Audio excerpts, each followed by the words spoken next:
wa sahbihi wa man tabi'ahum bi ihsan ila yaumidin, amma ba'd. Masyiral muslimin, Bapak Ibu yang sama dimuliakan Allah SWT, kita bersyukur kita bersua dalam keadaan sehat walafiat. Pertemuan kita kali ini adalah meneruskan surat Al-Baqarah untuk pertemuan yang kedua. Berarti pada malam hari ini kita akan membaca dan merenungkan, mentadaburi surat Al-Baqarah, surat yang kedua, ayat 6 sampai 10. Pertemuan pertama kita sedang bahas ayat 1 sampai 5. Sekarang kita masuk pada ayat 6 sampai 10. Perlu kita sampaikan bahwa ayat 6 dan 7 itu satu tema. 1 sampai 5 juga satu tema, satu topik. Topik atau tema ayat 1 sampai 5 itu adalah orang yang bertakwa. Kemudian topik atau tema ayat 6 dan 7 adalah orang yang menutup dirinya. Sedangkan ayat yang ke-8 dan seterusnya sampai kurang lebih ayat 20 atau 21 itu adalah berbicara tentang orang yang munafik. Orang munafik. Orang yang mengaku beriman di mulutnya tetapi di hatinya justru kebalik.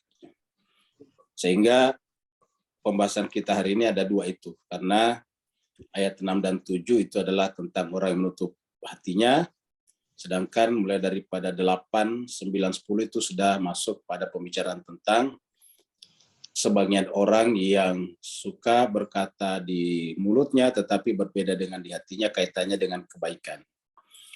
Baiklah Bapak Ibu sekalian, kita akan masuk ke screen untuk membaca surat Al-Baqarah ayat 6 sampai 10.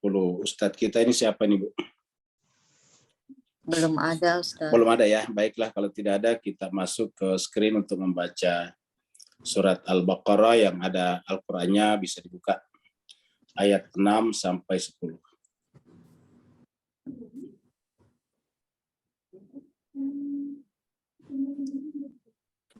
Ini dia. Ada Ustadz Wahyudin, Ustadz. Oh, ada, baik-baik. Ustaz Wahyudin, mohon maaf ini baru masuk, kita langsung dapuk. Kita langsung minta dengan segala hormat untuk memandu kita membaca surat Al-Baqarah ayat 6 sampai 10. Fadhal Ustaz. Syukur Ustaz. Assalamualaikum warahmatullahi wabarakatuh. Waalaikumsalam warahmatullahi wabarakatuh. Waalaikumsalam wabarakatuh. Baiklah, Ibu Bapak, kita langsung saja karena sudah waktu juga. A'udzu billahi minasy syaithanir rajim. Bismillahirrahmanirrahim. Bismillahirrahmanirrahim. Innal ladzina kafaru sawa'un 'alaihim a'anzartahum Innal ladzina kafaru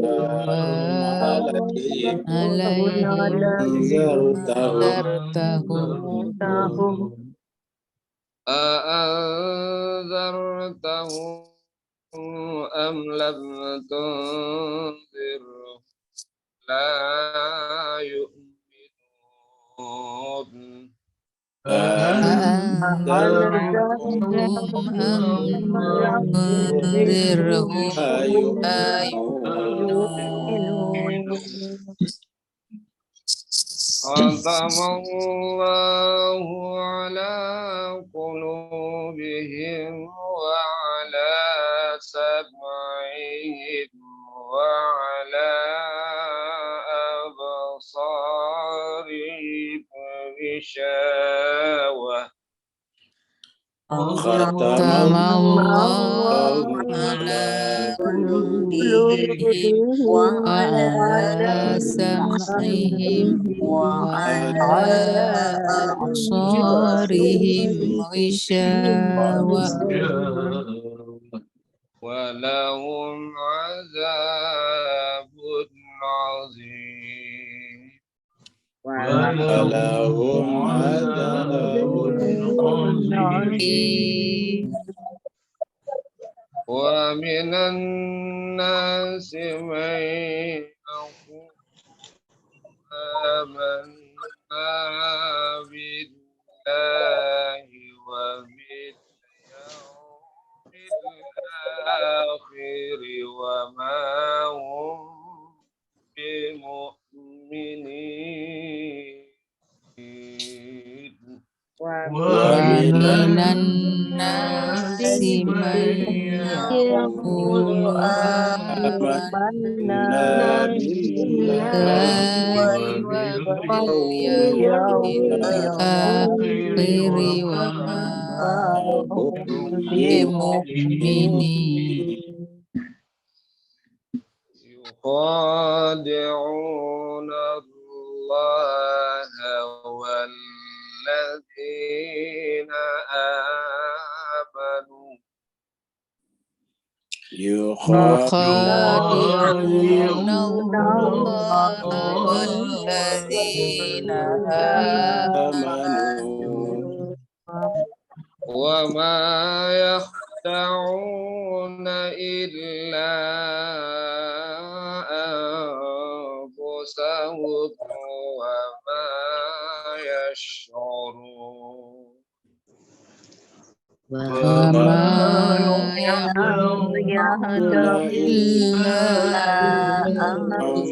أنفسهم وما يشعرون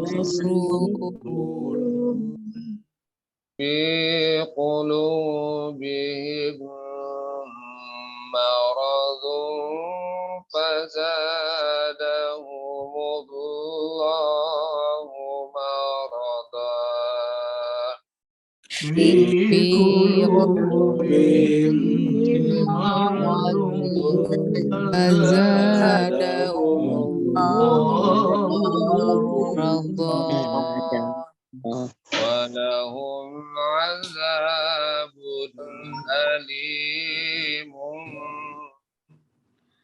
ولهم عذاب أليم بما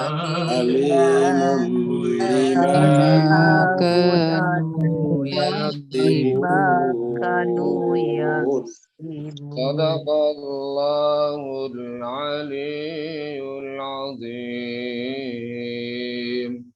صدق الله العلي العظيم. اللهم صل صل وسلم وزد وزد وبارك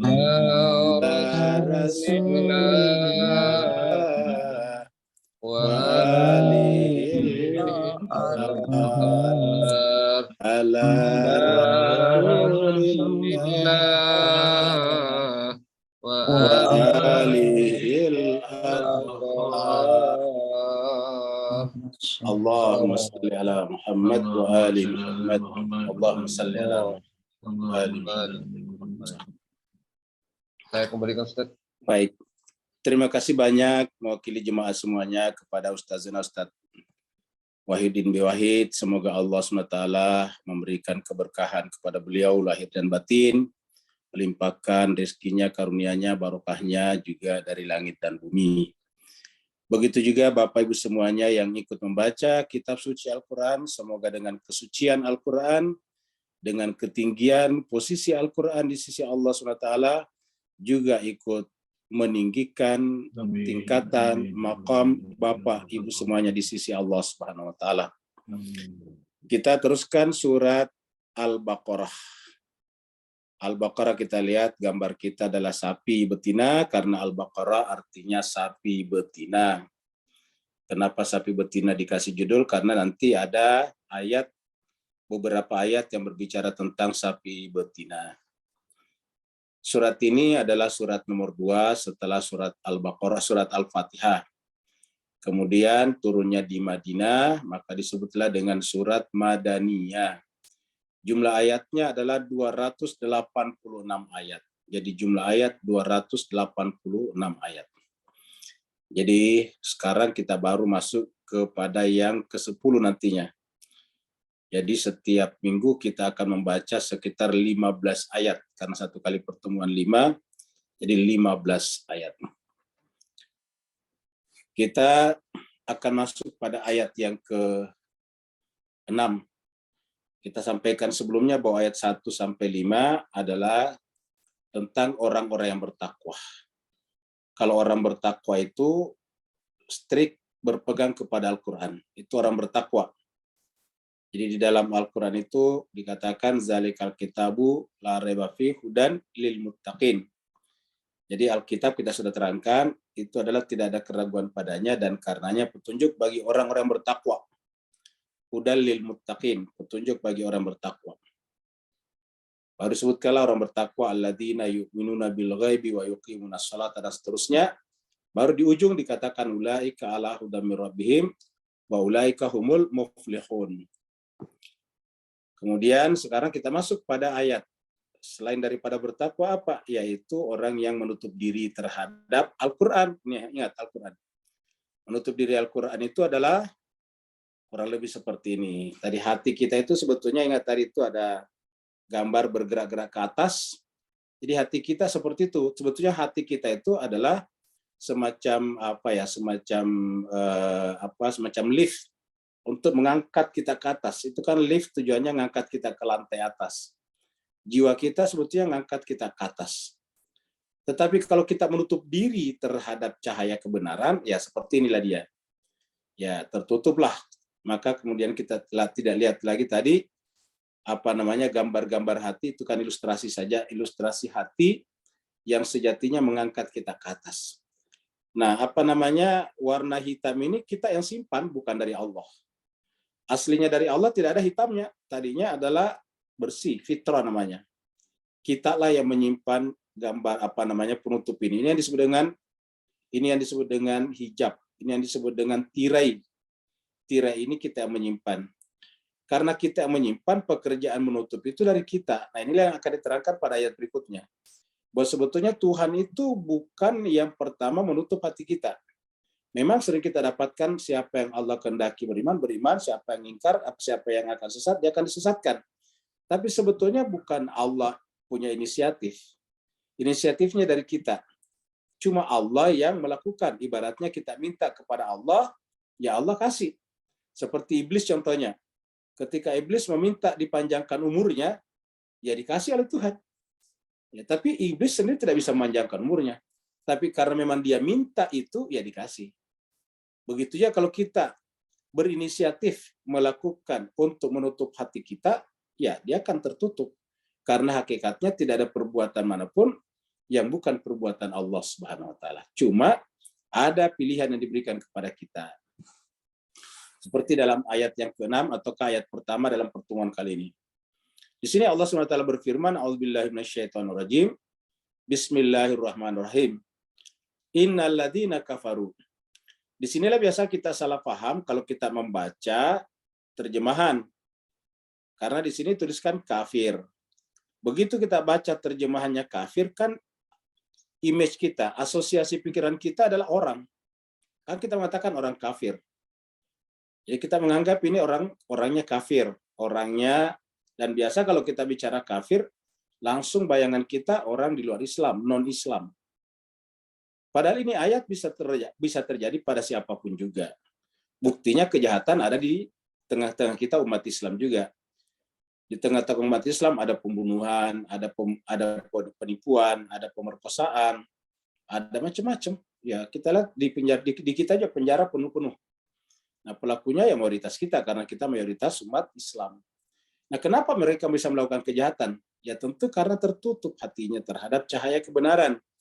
Maka pekerjaan menutup diri atau menutup hati terhadap kebenaran, seperti tadi kita pasang warna hitam di depan hati kita, itu bahasa Arabnya kafaru. Jadi katakan innalladzina, sesungguhnya orang-orang yang. Jadi sesungguhnya ini alladzina, orang-orang yang kita sudah terangkan pada saat membaca surat Al-Fatihah. Pada saat kita membaca siratal ladzina, jalannya orang-orang yang. Jadi orang-orang. Siratal ladzina an'amta alaihim, jalannya orang-orang yang Engkau Tuhan telah beri nikmat kepada mereka. Kalau itu di surat Al-Fatihah orang-orang yang diberi nikmat. Kalau di sini orang-orang yang telah menutup hatinya. Jadi di sini tidak dikatakan orang-orang yang telah Engkau tutup hatinya Tuhan. Seandainya Tuhan yang menutup hatinya harus dikatakan innalladzina kafarta. Innalladzina akfarta. Sesungguhnya orang-orang yang kamu telah tutup hatinya Tuhan. Tetapi tidak begitu ayatnya. Innalladzina kafaru, sesungguhnya orang-orang yang telah menutup hatinya.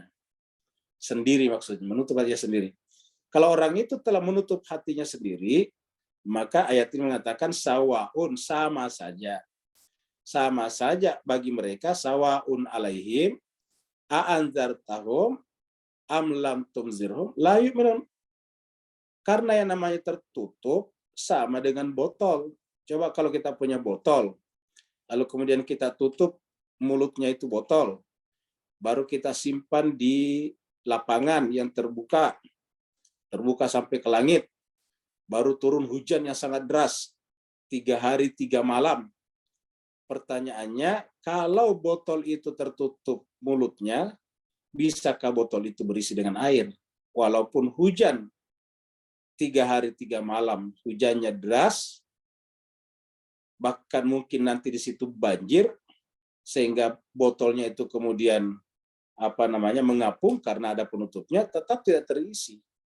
Kenapa? Karena ada penutup botol itu. Nah, jiwa kita seperti atau ibarat botol itu. Kalau kita menutupnya, maka walaupun hujan deras, air tidak masuk. Kalau kita menutupnya, walaupun di sekitar kita ayat-ayat Al-Quran dibacakan dari menara masjid ke menara masjid, azan itu adalah menyebutkan kata Allahu Akbar, Allahu Akbar, bahkan di ujungnya disampaikan la ilaha illallah, tetapi tetap aja hati kita tertutup dan tidak akan masuk. Allahu Akbar itu tetap saja yang besar kita, aku, saya. Jadi tetap saja yang kita besarkan adalah diri kita. Dan ketika rasa besar itu telah menguasai ego kita, subjektivitas kita, nanti dia akan berpengaruh pada kelompok kita.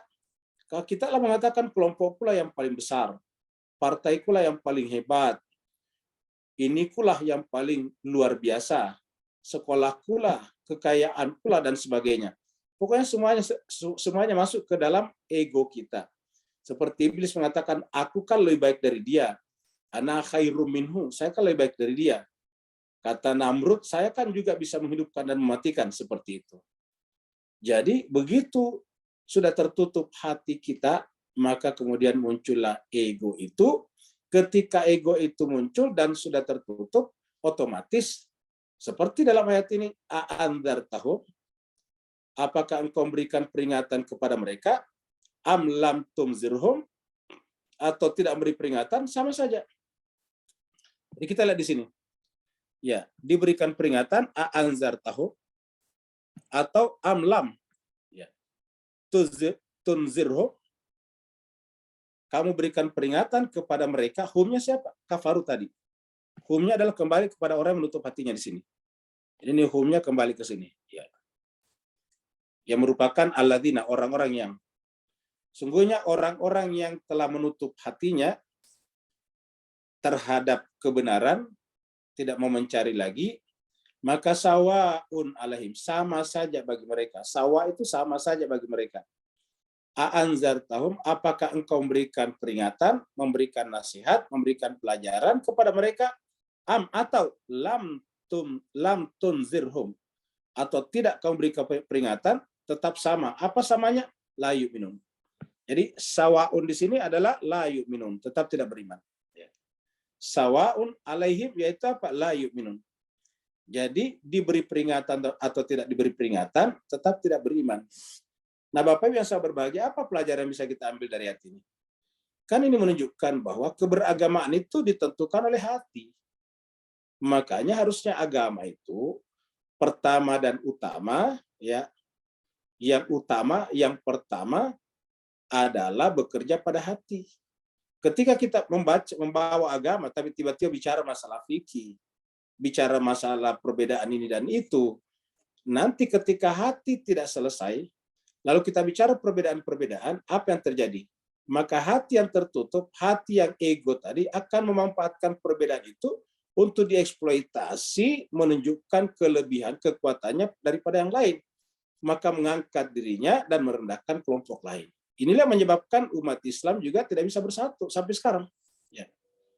Karena kalau kita mengasumsikan persatuan itu harus sama semuanya, harus uniform, harus seragam, itu tidak mungkin. Persatuan itu bukan uniformitas,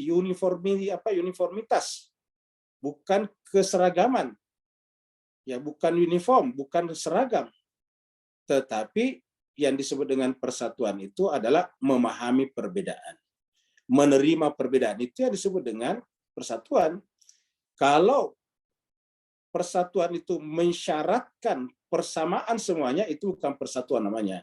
Itu namanya penyatuan. Itu bukan persatuan. Penyatuan itu memaksa menjadi seragam. Sedangkan yang namanya persatuan itu adalah meniscayakan perbedaan. Dengan demikian, ketika tertutup hati kita, pada saat itulah susah terjadi persatuan. Nah, ketika tidak terjadi persatuan, nah kita menjadi apa? Kita menjadi bangsa paria, menjadi agama, menjadi komunitas. Dan akhirnya kita dengan gampang diperlakukan dari waktu ke waktu. Tidak pernah selesai, bahkan kita seperti dipermainkan saja. Kita dibikinkan kartun Nabi kita supaya kita marah, dan dia senang kalau kita marah. Karena kita yang ditunjukkan, lihatlah, gampang tuh untuk menghancurkan umat Islam. Bikin marah saja, begitu dibikin marah menjadi tidak rasional.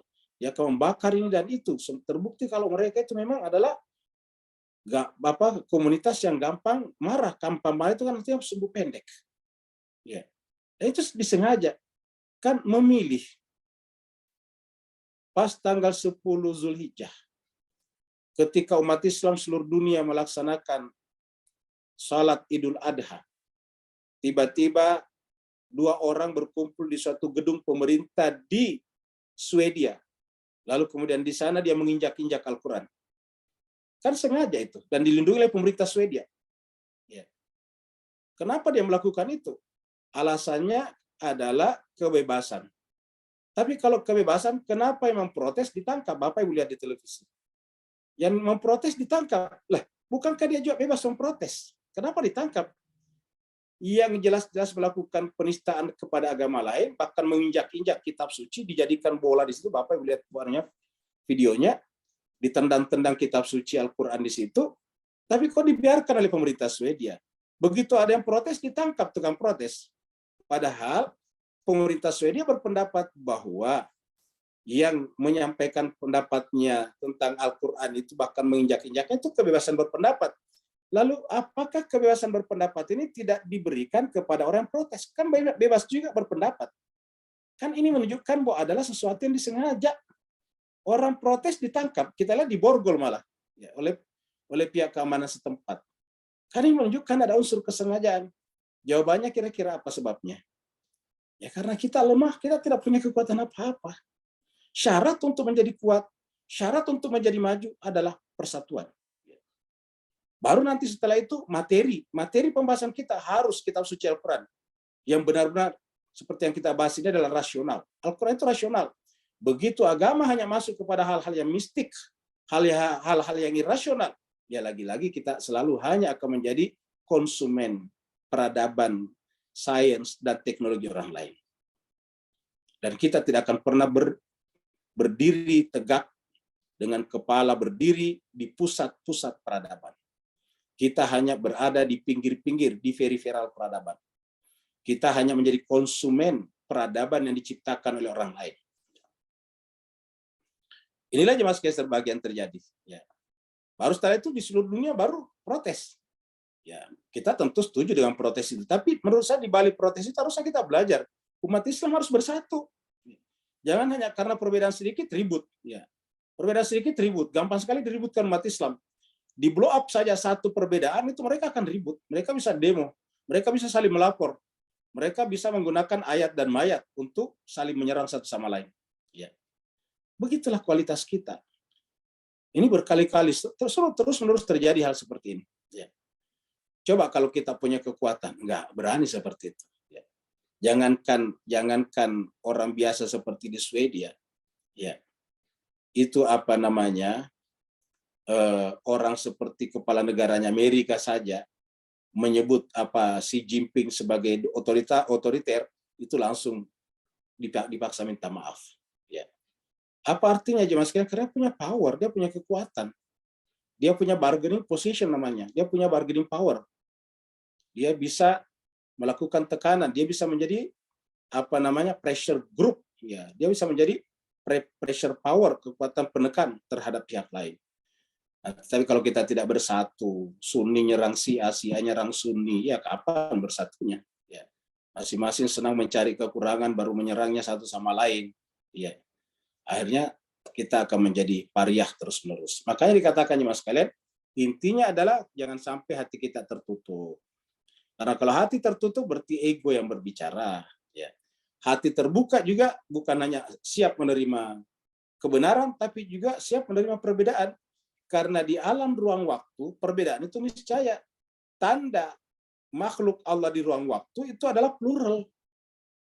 Kan tandanya makhluk yang mengambil tempat di ruang waktu itu kan adalah al-kathrah, plural, banyak. Kita saja turun-temurun banyak. Kita tadinya cuma dari apa namanya diri ayah ibu kita, dua orang, ayah dan ibu saat apa namanya sepasang. Terus kita anaknya mungkin 5, 6, 7. Terus kita lagi menikah lagi, anak kita 5, 6, 7 lagi. Kan tambah banyak. Pohon-pohon juga begitu, hewan-hewan begitu. Pokoknya tanda yang paling nyata di dalam alam ruang waktu itu adalah semakin banyak. Terjadi pluralitas yang berkesinambungan. Nah, ketika kita tidak menerima pluralitas, kan berarti tidak menerima realitas yang terjadi di alam nyata ini. Di alam makhluk Allah yang hidup di ruang waktu ini. Maka syaratnya harus menerima pluralitas. Bagaimana cara menerima pluralitas? Ya kita harus membuka hati kita, jangan menutupnya. Karena namanya menerima pluralitas itu bukan hanya menerima kehadiran orang lain, tapi kita ingin berinteraksi. Kata berinteraksi itu siap menerima apa yang baik dari mereka, sebagaimana mereka juga menerima dari kita apa yang baik. Itu namanya berinteraksi. Makanya istilah Al-Quran menyebutnya sebagai lita'arafu, untuk saling kenal mengenal. Allah sudah menjelaskan tentang pluralitas ini, tentang plural ini. Allah mengatakan di dalam surat Al-Hujurat, ya ayyuhan nasu inna khalaqnakum min dzakari wa unsa wa ja'alnakum syu'uban wa qabaila lita'arafu. Wahai seluruh manusia, kami menciptakan kalian dari laki dan perempuan. Setelah itu kemudian berkembang biak, lahirlah suku-suku dan bangsa-bangsa. Tapi untuk apa kalian banyak komunitasnya, banyak komunalnya? Bukan untuk saling berpecah, bukan untuk saling membunuh, berperang, mencaci, bukan. Tetapi lita'arafu, untuk saling kenal mengenal. Kita terkadang susah mengenal langsung diri kita, karena diri kita itu adalah misteri dalam diri kita. Tapi biasanya kita bisa mengenal diri kita melalui orang lain, karena orang lain juga adalah copy paste daripada diri kita. Jadi orang lain itu sebetulnya sama dengan diri kita juga, secara fitrawi, tidak ada bedanya. Manusia itu secara fitrawi sama saja. Jadi kalau kita berinteraksi dengan orang lain, sebetulnya tanpa kita sadari, kita berinteraksi dengan diri kita sendiri. Jadi menerima pluralitas, menerima orang lain, hakikatnya menerima diri kita sendiri. Nah, makanya Al-Quran mengatakan, tanda orang beriman itu tidak menutup hatinya. Perhatikan ya sekalian. Tanda orang beriman tidak menutup hatinya. Kalau dia menutup hatinya, ya tidak beriman, kata ayat ini. Jadi kata-kata layu minum di sini adalah ini, orang-orang yang menutup hatinya di sini. Dia hakikatnya layu minum. Jadi kalau dia kafaru, berarti layu minum. Innalladzina kafaru, sungguhnya orang-orang yang menutup hatinya, mengcover jiwanya, sawaun alaihim, sama saja bagi mereka. Kamu beri peringatan atau tidak beri peringatan, tetap la yu'minun, tidak beriman. Kenapa? Karena syarat beriman itu harus menutup hijab hati, tirai hati, untuk menerima pluralitas di kalangan makhluk, dan untuk menerima cahaya yang datang dari Allah dari sisi kebenaran. Kemudian Ini adalah lagi-lagi ilustrasi hati. Kalau orang memperingati hari Valentine itu kan adalah hari katanya hari kasih sayang, hari hati. Nah, tetapi jemaah sekalian berbahagia, hati ini kalau kita gembok ya tidak bisa. Walaupun memperingati Valentine setiap hari, tapi kalau hatinya digembok ya tetap tidak akan muncul cinta dan kasih sayang. Pertanyaannya, apakah dengan semakin banyaknya orang keluar pada tanggal 14 Februari setiap tahun memperingati Valentine, lantas kemudian kualitas cinta dan kasih sayang sesama manusia semakin meningkat? Jawabannya tidak. Coba lihat tadi di Swedia, menginjak-injak Al-Quran, menendang-nendang Al-Quran, kamu menunjukkan bahwa tidak ada Valentine dalam jiwanya. Tidak ada cinta dalam jiwanya, tidak ada kasih sayang dalam jiwanya. Kalau memang ada kasih sayang, dia harus membayangkan bagaimana kalau sesuatu yang dimuliakan juga kita injak-injak. Karena hakikatnya semua jiwa sama, mencintai orang yang mencintainya. Dan kemudian tidak ada orang yang mau dibenci. Semua orang seperti itu. Tidak ada orang manapun di dunia yang mau dihinakan pilihannya. Pilihan apa saja? Pilihan fakultas, pilihan sekolah, pilihan macam-macam. Ya. Semua orang akan memiliki hal yang sama. Nah, dengan demikian semakin banyak orang peringati Valentine tidak secara otomatis meningkatkan kualitas cinta itu. Kualitas cinta, kualitas hati itu meningkat apabila kita bekerja pada wilayah hati juga. Maka kalau hati sudah digembok, ya tidak bisa lagi. Dari tadi hati, terus kemudian dikasih gembok keluar. Ya udah tertutup, walaupun memperingati hari Valentine bukan sekali setahun, tapi setiap hari. Dia memperingati Valentine, tapi kalau hatinya digembok itu ditutup, dikunci, ya tetap tidak bisa. Hati sudah terlanjur tertutup, ya seperti Bapak Ibu lihat itu di gambar, hati diletakkan, nyalanya mati, ya dibikin lagi, mati lagi, bikin lagi, mati, seperti begitu seterusnya. Kalau hati digembok, maka sawaun alaihim, anzartahum am lam tunzirhum la yu'minun. Karena dia sendiri menutup hatinya, maka Allah kemudian datang, Allah muncul, menutupkan hati kita. Allah kemudian menggembokkan hati kita. Ya. Khatam Allah ini baru kemudian Allah pelakunya di sini. Allah. Ini pelakunya. Ini adalah kata kerjanya. Ya. Khatam Allah, Allah menutup. Allah menutup. Makanya kalau kita baca ayat ini saja, ayat berapa ini? Ayat 7. Ya. Kalau kita baca ayat 7 ini, seakan-akan Allah menutup, kan? Coba lihat gimana sekali. Makanya ayat tidak boleh dibaca satu-satu atau sepotong-sepotong, harus dibaca dalam konteksnya. Ya. Kita tidak bisa baca langsung ke ayat ini saja. Makanya kita katakan tadi itu satu rangkaian, ayat 1 sampai 5 itu satu rangkaian. Ayat 6 dan 7 satu rangkaian, satu tema, satu topik. Nanti ayat 8 dan seterusnya sampai 20 atau 21 juga satu topik.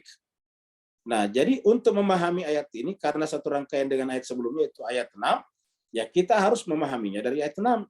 Ayat 6 tadi adalah kata kafaru, itu adalah perbuatan yang dilakukan oleh yang bersangkutan. Innalladzina kafaru, sungguhnya orang-orang yang menutup hatinya. Itu kafaru di sini adalah orang itu, orang-orang alladzina, orang-orang tersebut sendiri yang kafaru, menutup hatinya. Nah, setelah dia menutup hatinya, sehingga kemudian ketika datang kebenaran dia tolak, seperti mana misalnya Nabi datang ke masyarakat Mekah pada saat itu, tapi tokoh-tokoh besar yang menutup hatinya seperti Abu Jahal, Abu Lahab, Abu Sofyan. Lalu kemudian mengusir Nabi dari Mekah. Bahkan kalau Nabi ada di Ka'bah, mereka lempari dengan kotoran-kotoran hewan, bahkan kemudian perut kambing dan sebagainya. Padahal Nabi tidak melakukan apa-apa kepada mereka, hanya mengatakan bahwa sebetulnya tidak boleh ada ilah selain Allah. Begitu saja. Tapi mereka memperlakukan kasar kepada sang Nabi. Nah, sehingga apa yang terjadi? Ya tentu Allah menutup hatinya. Khatamallahu ala qulubihim. Inilah yang kita takutkan. Kalau sudah ini terjadi, ya maka kita akan kesulitan keluar. Kecuali, tapi bukan berarti tidak bisa lagi. Kecuali kalau benar-benar kita ada kesempatan yang besar untuk melakukan tafakur, perenungan, melihat ke dalam diri kita masing-masing, baru kita bisa coba melakukan muhasabah, evaluasi terhadap jiwa kita. Makanya kan sering-seringlah melihat ke dalam diri. Allah mengatakan wa fi anfusikum afala tubsirun. dan di dalam jiwa kalian, diri kalian, kenapa tidak memperhatikannya? Kenapa hanya rajin memperhatikan orang lain? Wa fi anfusikum afala tubsirun. Jadi khatam Allah, Allah telah menutup ala qulubihim, pada kalbu mereka. Jadi perbuatan Allah kalau begitu datang setelah kita sendiri yang berusaha menutupnya. Ya. Kita tadi menggunakan kata kafaru. Baru kemudian Allah menggunakan khatama.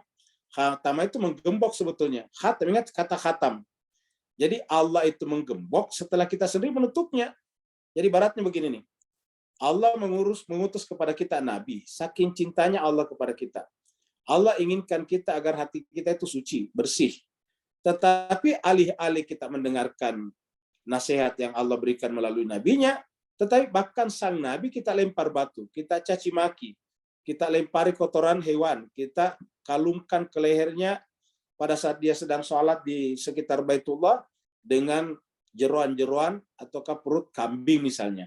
Bahkan terakhir mereka kita usir dari Mekah. Ya. Maka apa yang terjadi kemudian ini kan tidak ada lagi kesimpulan kecuali bahwa yang bersangkutan benar-benar telah membenci kebenaran, membenci nasihat.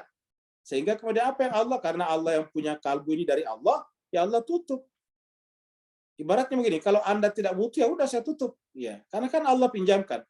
Kalbu ini Bapak Ibu sekalian, ini kalbu kita ini adalah pemberian dari Allah. Ya, ini kalbu dari Allah. Allah pinjamkan kepada kita untuk apa?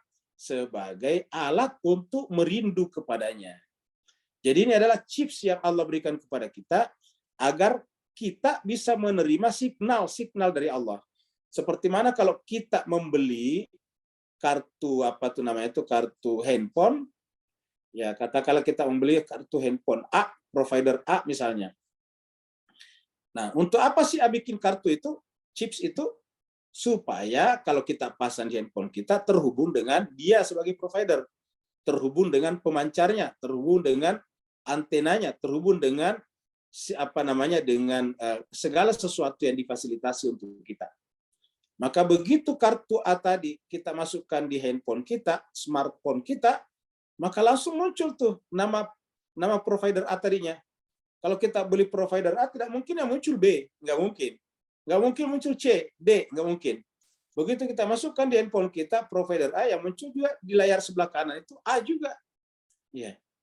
Dan kita dalam berkomunikasi difasilitasi oleh A. Nah, itu juga dengan kalbu kita. Kalbu ini sebetulnya adalah chips yang Allah simpan pada jiwa kita. Untuk apa? Untuk menerima signal dari Allah, sinyal dari Allah. Nah, tetapi ketika kita matikan, misalnya tadi handphone kita off-kan, kita nyalakan airplane mode-nya misalnya, gambar pesawatnya, gambar kapal terbangnya, ya maka tidak bisa menerima apa-apa dari mana. Kenapa? Begitu handphone kita nyalakan gambar kapal terbangnya, kan berarti tertutup itu handphone menerima sinyal. Signalnya tidak masuk. Ya. Maka kemudian tidak bisa menerima lagi. Nah, pada saat kita nyalakan nyalakan itu gambar pesawat, gambar kapal terbang di handphone kita, apa yang terjadi dengan si provider? Ya dia putuskan ke kita juga. Jadi dia katakan ini nggak ditutup handphonenya, maka tertutup juga sinyalnya ke kita. Seperti itu. Nah Allah juga seperti itu. Allah berikan kepada kita kalbu, chips untuk menerima signal-signal cahaya ilahiyahnya, tetapi ketika kita nyalakan lampu off-nya atau tadi gambar kapal terbangnya kalau di handphone kita, maka Allah menutupnya. Jadi begitu. Jadi kitalah yang meng-off-kannya di ayat 6. Innalladzina kafaru. Nah, kitalah yang menutupnya, kitalah yang meng-off-kannya, kitalah yang men-switch off-nya. Ya.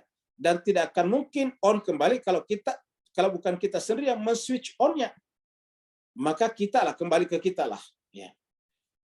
Allah hanya bertindak belakangan. Khatamallahu ala qulubihim. Jadi kelihatannya sini Allah yang menutup, padahal bukan. Kita menutup. Allah hanya membantu kita menutupnya. Karena kita mengatakan, ya Allah, kau berikan kalbu kepada saya tidak butuh. Tuhan mengatakan, ya udah kalau begitu. Kira-kira gitulah. Ya udah kalau begitu. Sini kembali hatinya. Maka Allah ambil hatinya dengan cara ditutup. Khatamallahu ala qulubihim. Karena dengan ditutup hatinya, yang bersangkutan tidak lagi menggunakan hatinya untuk menemukan kebenaran. Iya. Khatamallahu ala qulubihim. Wa ala sam'ihim, begitu ya pendengaran. Wa ala sam'ihim. Ya. Wala absarim, begitu juga pendengaran. Wala sam'ihim gisyawatun, maka diberikanlah kepadanya gisyawah, sumbat. Gisyawatun. Sehingga apa yang terjadi? Begitu Allah sudah bertindak yaitu menutup, kemudian pendengarannya juga, penglihatannya juga, ini mempunyai makna-makna lain daripada pendengaran. Kalau pendengaran itu kan kita dengarkan suara saja, benar. Penglihatan itu kan kita melihat warna, bentuk dan sebagainya, benar.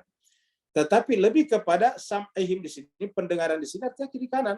Kalau ini lihat kuping kita itu kan kiri kanan, Pak Us kalian. Ya. Kenapa kiri kanan? Asumsinya kita harus menerima kanan atau kiri. Kita menerima orang yang berbeda, yang di sana lain, yang di sini lain. Kita harus menerima semuanya. Kita tidak boleh menerima kanan saja, tidak boleh menerima kiri saja. Yang namanya pendengaran harus menerima dua-duanya. Begitu menerima satu saja, ya kita tidak menerima namanya pluralitas. Itu pendengaran. Jadi pendengaran itu adalah dua Allah berikan kepada kita, ini kiri kanan, ya. Dan satu menghadap ke kiri, satunya menghadap ke sini, ya. Yang ini menghadap ke sana, yang ini lagi menghadap ke sini. Kan nggak mungkin orang itu ini juga kan beda, harus beda. Yang di sini orangnya beda, yang di sini juga orangnya beda. Ya, harusnya begitu. Jadi artinya pendengaran di situ adalah alat yang Allah berikan kepada kita untuk hidup di tengah-tengah realitas plural, realitas bineka, realitas keragaman. Itu namanya pendengaran. Lalu kemudian absar, penglihatan. Jadi penglihatan, lihat ini. Mata kita kan dua, tetapi di mana? Di samping. Enggak, ke depan semua ini. Coba lihat. Ini mata kita ini, ke depan semuanya. Ya, sama. Jadi penglihatan itu apa? Untuk melihat ke depan, masa depan, futuristik, future. Jadi penglihatan kita itu ke depan. Makanya absar itu sebetulnya nanti secara batin adalah basira. Basira kita itu adalah suatu instrumen dalam diri kita yang kerjanya melampaui ruang waktu. Ya, melampaui ruang waktu. Sedangkan pendengaran tidak bisa melampaui ruang waktu. Kalau penglihatan bisa melampaui ruang waktu. Kenapa? Memang melihat ke depan. Belum sampai kita di sana, kita sudah lihat. Bapak Ibu sekalian, kita semuanya belum pernah sampai ke matahari. Tapi kita sudah semuanya pernah melihat matahari. Kita semuanya belum pernah sampai ke bulan. Tapi kita semuanya telah melihat bulan. Belum pernah kita sampai ke bintang-bintang yang jauh. Tapi semuanya kita sudah pernah melihat bintang-bintang. Artinya apa? Artinya penglihatan kita itu melampaui realitas diri kita. Kenapa? Karena penglihatan itu artinya memfasilitasi kita untuk bergerak ke depan, ke masa depan. Absar. Nah, jemaah sekalian berbahagia, supaya kita bisa memilah dan memilih yang kita dengar kiri dan kanan tadi itu, kita menerima realitasnya, tapi tetap harus kita memilah dan memilih. Begitu ya kita melihat ke depan, kita arahnya kemana? Ke lembahkah, ataukah ke gunung yang tinggi kah, atau ke daratankah? Kita butuh alat analisis. Analisa penting. Alat kalbu itu adalah alat analisa. Nah, ketika ini semuanya sudah tidak fungsional, akal tidak bekerja, pendengaran menerima pluralitas tidak bekerja, melihat ke depan tidak bekerja, maka apa yang terjadi? Semuanya menjadi tertutup. Gisyawatun. Kalau ini sudah terjadi, apa kata Allah? Walahum adzabun azim. Bagi mereka mendapatkan azab yang besar. Bagi mereka mendapatkan azab yang besar. Sebelum kita tinggalkan dua ayat ini, karena ini hanya satu tema dan hanya dua. Jadi cobalah lihat Bapak sekalian, ayat yang berbicara tentang menutup hati itu cuma dua ayat. Ayat 6 dan 7 dalam rangkaian awal surat Al-Baqarah ini. Kalau ayat tentang takwa tadi, menerima Al-Quran itu ada 5 ayat. 1, 2, 3, 4, 5. Nah, yang paling banyak nanti ayatnya adalah orang yang punya penyakit hati. Fi qulubi maradun. Nanti mulai daripada ayat 8 sampai kepada ayat 20-an. Banyak sekali. Nah, ini cuma 2 ayat saya. Sebelum kita tinggalkan 2 ayat ini, mari kita lihat dulu apa kata Allah di dalam ayat ini. Nih, Al-Araf ayat 193. Di sini Allah berfirman, wa in tada'uhum ilal huda. Apabila engkau menyeru. Siapa yang maksud di sini? Engkau ini bicara tentang penyembah berhala. Ya. Jadi penyembah berhala terhadap berhala-berhalanya. Nabi mengatakan kepada mereka, kepada para penyembah patung-patung ini, namanya patung itu kan benda mati ya. Patung itu kan tetap. Patung itu ya tidak bisa merespon. Patung itu tidak bisa memberikan reaksi psikologis, apalagi reaksi intelektual terhadap apa yang kita inginkan. Kalau kita tanya, tidak bisa menjawab. Begitu. Kalau kita minta tidak bisa memberi. Maka Allah mengatakan di dalam ayat ini melalui nabinya, wa in tad'uhum, dan apabila engkau menyeru mereka, wa in tad'uhum, dan apabila engkau menyeru mereka, wa in tad'uhum. Maksudnya apabila kamu menyeru, berdoa, meminta, mengajak kepada patung-patung itu, ini patung-patung, berhala-berhala itu, ilal huda, kepada petunjuk, la yattabi'ukum, dia tidak akan mengikuti kalian. Jadi kalau kita minta kepada mereka untuk menerima petunjuk, tidak akan mengikutinya. Ya, terutama orang-orang musyrik yang menyembah patung tersebut. Sawa'un alaikum, sama saja bagi kalian. Ya. Jadi artinya kalau orang musyrik itu menyeru, memanggil, meminta kepada patung-patung mereka untuk berikan untuk datang kepada petunjuk, ya tidak mungkin. Sawa'un alaikum, sama saja bagi kalian. Ini kata sawa sama saja. Kalau tadi di sana kafaru, ya innalladzina kafaru sawa'un alaihim. Ini sawa'un alaikum. Ada autumuhum, apakah kalian mengajaknya, menyerunya, am antum samitun, atau kamu diam. Jadi patung itu tidak responsif. Kamu ajak dia, kamu diam, sama saja. Kenapa? Karena dia bukan benda hidup. Apalagi bukan Tuhan. Ya, yang mengatasi semua perilaku benda hidup. Benda hidup saja bukan, apalagi Tuhan yang mengatasi seluruh benda hidup. Karena seluruh perilaku benda hidup, perbuatannya, tindakannya, geraknya adalah diatur oleh Allah SWT. Jadi sawa'un alaikum, sama saja. Atada'uhum. Apa yang bisa kita tangkap dari ayat ini? Artinya orang yang menutup dirinya berarti telah menciptakan patung dalam jiwanya. Kalbunya itu telah menjadi membeku seperti mana bekunya batu yang dibuat jadi patung. Seperti mana kakunya kayu yang telah dibuat jadi patung. Jadi orang yang menutup hatinya, tanda yang paling jelas adalah kaku. Itu tadi, tidak mau menerima perbedaan. Tidak mau bersama dengan orang lain yang berbeda dengannya. Selalu hanya mau kumpul dengan orang yang persis sama dengan dirinya. Yang tidak sama dengan dirinya dianggap sebagai sesuatu yang tidak berguna. Bahkan mungkin dianggapnya sebagai najis. Wa in tad'uhum ilal huda la yattabi'ukum sawa'un alaikum, sama saja bagi kalian. Kemudian satu lagi surat Al-An'am berkaitan tadi dengan khatam Allah ala qulubihim. Qul, katakanlah Muhammad, ara'aitum in akhadallahu sam'akum wa absarakum wa khatama ala qulubikum. Qul, katakanlah Muhammad kepada mereka tadi yang disebutkan juga sebelumnya di surat Al-Araf tadi. Katakanlah kepada mereka, ara'aitum, bagaimana pendapat kalian? Bagaimana renungan kalian? In akhadallah, seandainya Allah SWT mengambil, atau katakanlah tadi menutup, ya. Akhada itu artinya mengambil. Allah mengambil sam'akum, pendengaran kalian. Artinya tiba-tiba kalian kehilangan pendengaran. Wa absarakum, kehilangan penglihatan. Wa khatama, lalu Allah menutup ala qulubikum, atas kalbu kalian.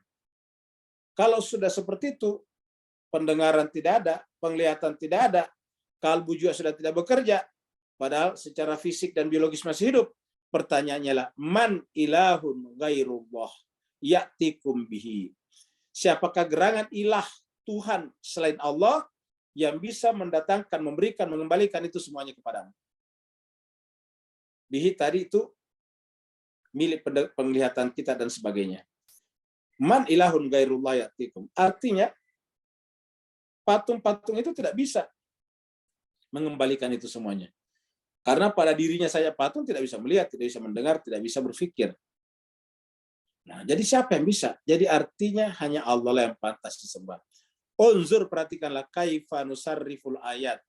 Perhatikanlah bagaimana kami menjelaskan al-ayat-ayat Allah, summahum yasdifun. Tapi kemudian banyak manusia berpaling. Kata-kata menjelaskan di sini artinya begitu terang benderangnya pembahasan ini. Bahwa manusia itu disebut manusia karena dia berpikir. Berpikir itu ada 3 komponen penting yang bekerja. Yang pertama pendengaran, yang kedua adalah penglihatan, yang ketiga adalah akal pikiran. Kalau 3 komponen ini sudah tidak ada pada diri kita, maka berhentilah kita jadi manusia. Ya. Ada sahabat kita, saudara kita yang kehilangan penglihatannya, masih bisa berprestasi, bahkan prestasinya tingkat dunia. Ada saudara kita yang tidak punya penglihatan apa pendengaran, tapi masih punya mata, masih bisa berprestasi, punya keterampilan. Ya. Kita sering menyaksikan ada orang yang bisu karena tidak bisa mendengar, tidak bisa mengikuti ucapan kata-kata karena bisu. Apa? Karena tuli. Tetapi dia pintar, punya skill. Saya sering sekali menyaksikan, skillnya banyak sekali. Bisa memperbaiki mobil, dia bikin bengkel, dia bikin usaha. Tetapi bisakah ada orang yang penglihatannya tidak bekerja, diambil, pendengarannya juga ditutup, terus hatinya, akal pikirannya juga tidak bekerja. Kalau ini sudah tidak terjadi, ya kita kembali seperti hewan ternak. Ulaika kal an'am bal hum adal. Inilah dikatakan Allah SWT, khatama ala qulubihim. Maka man ilahun ghairullah ya'tikum bihi. Ini artinya apa? Kita patut bersyukur kepada Allah semuanya. Apa bukti bersyukurnya? Bukan hanya mengucapkan alhamdulillah, tapi menggunakan pendengaran, penglihatan, dan akal bekerja sesuai dengan fungsi-fungsinya masing-masing. Sesuai dengan proporsinya masing-masing. Man ilahun ghairullah ya'tikum bih. Unzur kaifa nusarriful ayat. Perhatikanlah siapa yang bisa, bagaimana kami menjelaskan ayat-ayat Allah. Summahum yasdifun. Kita kembali lagi ke sini. Ini tadi sudah selesai. Kita pindah ke ayat 8. Nah, ini adalah tema baru. Ini adalah ilustrasinya orang pakai topeng. Jadi aslinya itu seperti itu, kurang lebih tengkorak. Tetapi kemudian dia pakai topeng. Topengnya bisa macam-macam, Bapak sekalian. Bisa topengnya kayak gini. Topengnya bisa kayak gini. Bisa kayak gini. Bahkan bisa 1000 wajah. Aslinya di dalam sini, tapi dia bisa menggunakan topeng apa saja, tergantung kepentingannya. Topeng agama ketika membutuhkan dukungan massa,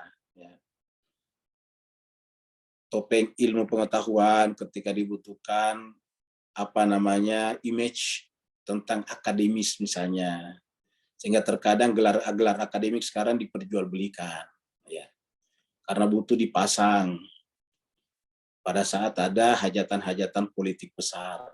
Karena kalau kelihatannya kalau ditulis Dr. Insinyur Muhammad Rusli Malik misalnya, kan lebih enak tuh daripada cuma Muhammad Rusli Malik doang, nggak ada nilai tawarnya.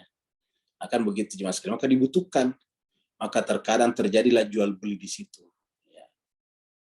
Terjadilah tawar menawar dan sebagainya. Padahal isinya sama saja sebetulnya. Nah, ini yang dibicarakan dalam Al-Quran, tentang adanya orang yang suka menggunakan topeng-topeng kemanusiaan, padahal di dalam jiwanya adalah anti kemanusiaan. Banyak orang itu sudah di barat, di sastrawan di Jerman dulu sudah ada yang menggunakan topeng-topeng Kristus, padahal sebetulnya katanya di dalam jiwanya ada anti-Kristus, anti-Christ, anti-Kristus. Tapi dia pakai topeng-topeng Kristus, itu sudah lama dibicarakan juga di negara-negara Eropa sana. Jadi ada orang menggunakan topeng Kristus, tapi jiwanya anti-Kristus. Nah, di Islam juga begitu. Kenapa? Karena untuk mendapatkan dukungan sesaat saja. Nah, dalam konteks ini jemaah sekalian, perlu yang disebut dengan edukasi kepada umat kita, agar jangan berulang terus-menerus. Jangan diulangi terus-menerus. Bayangkan Pak Buskes berbahagia kalau terjadi seperti dulu. Ada orang meninggal dunia di Jakarta, tidak mau dikuburkan karena dengan alasan mendukung satu orang tertentu yang dianggap tidak benar. Maka kemudian tidak ada musalati mayatnya. Makanya kan disebut ayat dan mayat dipakai. Bayangkan. Padahal yang namanya jenazah orang mukmin itu kewajiban kita orang hidup, tanpa mempertanyakan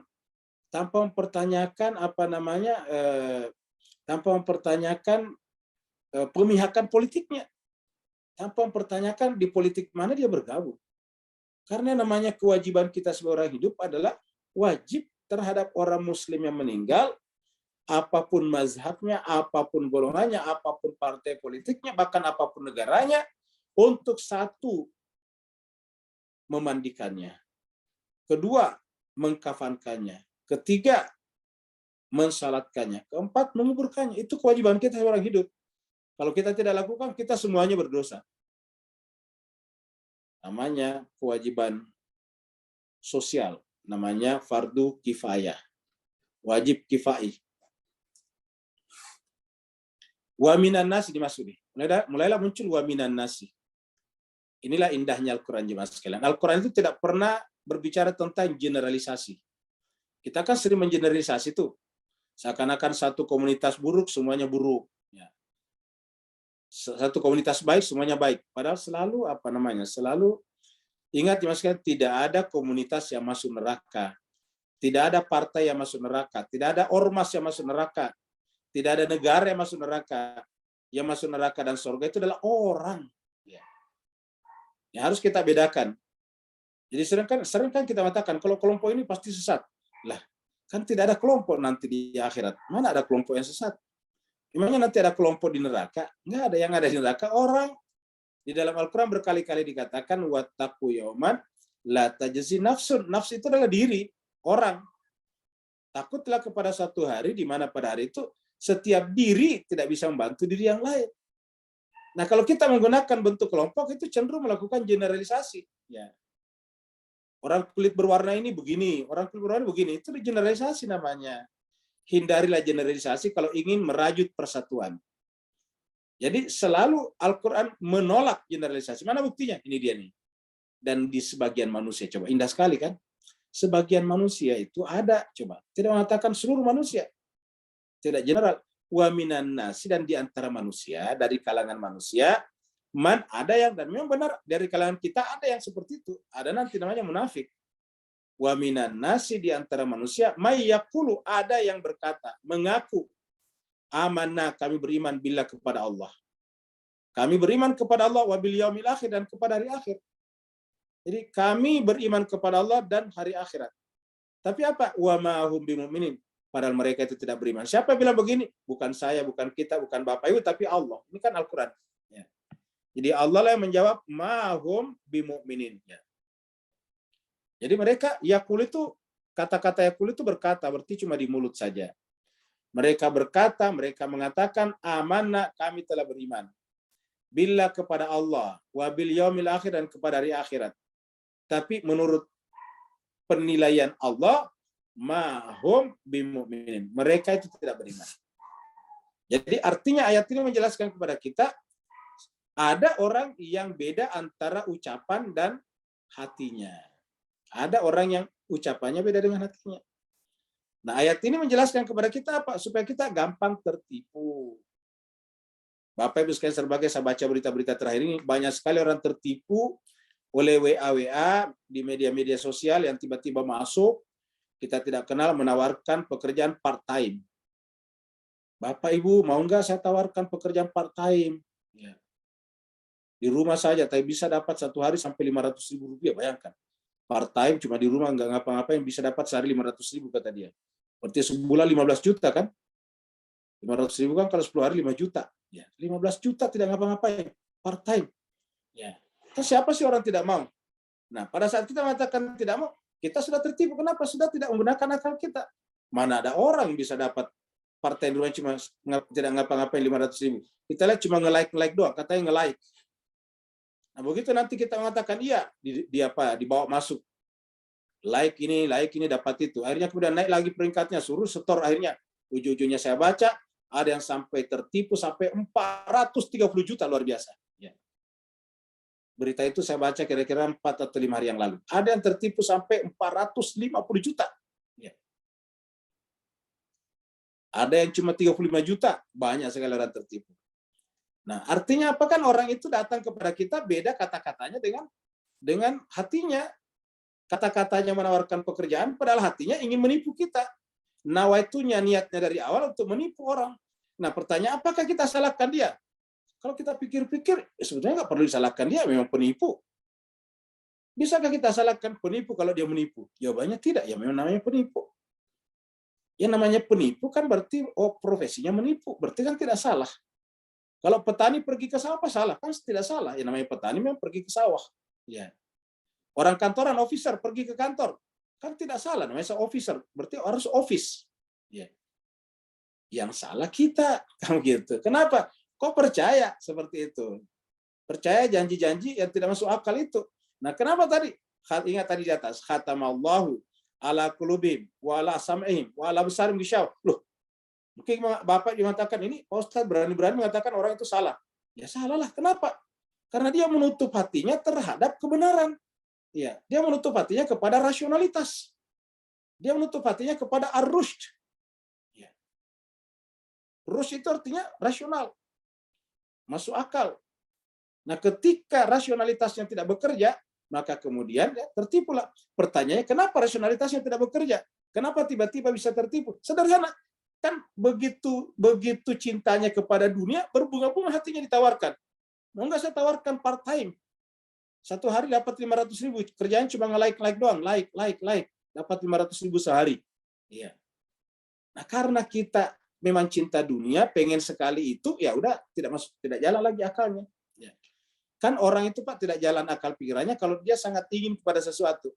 Karena sangat inginnya kepada sesuatu, keinginannya itu ego. Keinginannya itu menutup peluang, space, sesedikit apapun untuk berpikir.